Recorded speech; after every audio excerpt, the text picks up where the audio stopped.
Bonjour, aujourd'hui nous sommes le 4 janvier, l'évangile de Marc, chapitre 6, versets 34-44, nous met au cœur du miracle de la multiplication des pains.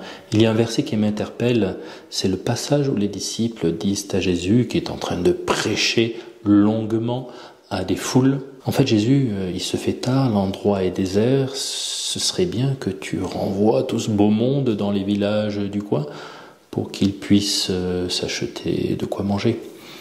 Et Jésus leur répond, « Donnez-leur vous-même à manger. » Je comprends ce verset comme une responsabilisation des disciples. Ils sont responsables des gens, ils peuvent et ils sont appelés à les nourrir, même s'ils n'ont que 5 pains et 2 poissons.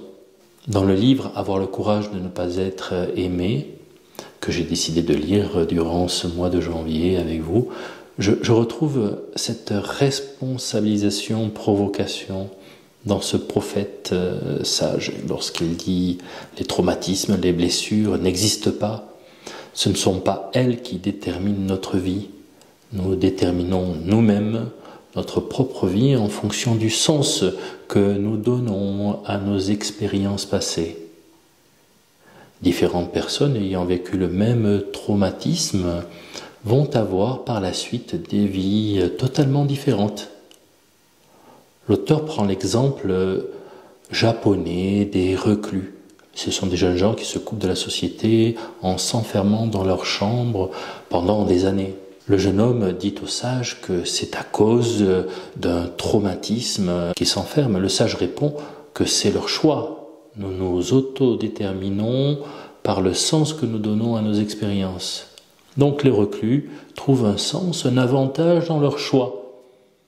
Alors je trouve cela personnellement très provoquant, je suis curieux de la suite.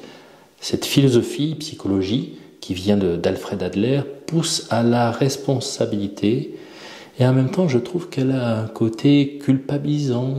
Tu choisis ton malheur, tu es responsable de ton malheur. Jésus, lui, responsabilise et en même temps il montre le chemin. Totalement différent. Merci Seigneur. Merci Seigneur. À demain pour un café 2 minutes. Si tu le souhaites, je te propose d'écouter l'homélie du dimanche sur l'Épiphanie, 5 minutes. Je te partage aussi un projet d'année qui m'est cher. Ici, si tu le souhaites, tu peux t'abonner, tu peux liker, tu peux mettre un pouce, c'est gratuit. Tu peux surtout mettre des commentaires, c'est vraiment très précieux pour ma mission par Internet. Le roi de mon cœur soit la montagne qui m'élève, la source qui m'abreuve.